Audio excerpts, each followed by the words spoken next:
Assalamualaikum warahmatullahi wabarakatuh. Wahai saudaraku yang dirahmati Allah Subhanahu wa Ta'ala. Makna harfiah dari kutipan, "Matilah kalian sebelum mati," adalah frasa yang menyuruh seseorang untuk mempersiapkan diri secara rohani dan mental untuk menghadapi kematian.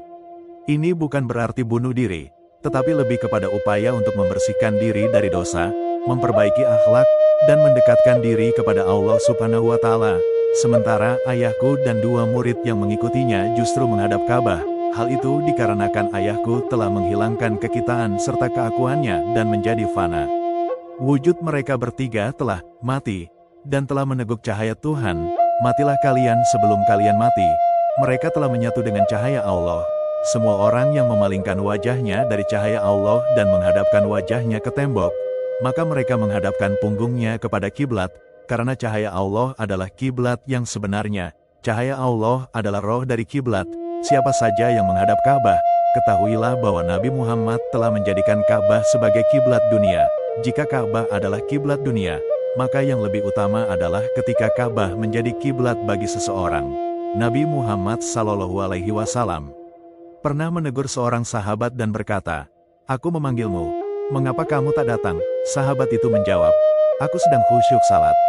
Nabi bertanya lagi, "Kamu betul, tetapi bukankah aku memanggilmu untuk salat?"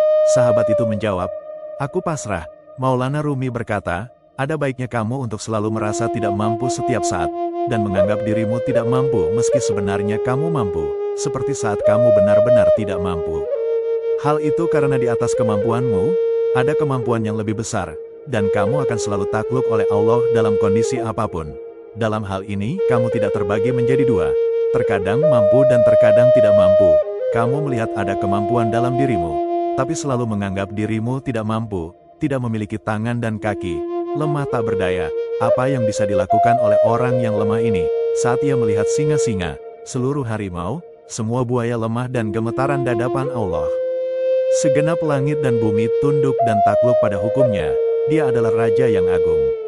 Cahayanya tidak seperti sinar bulan dan matahari, yang mana benda masih dapat tegak berdiri di bawah sinar bulan dan matahari itu.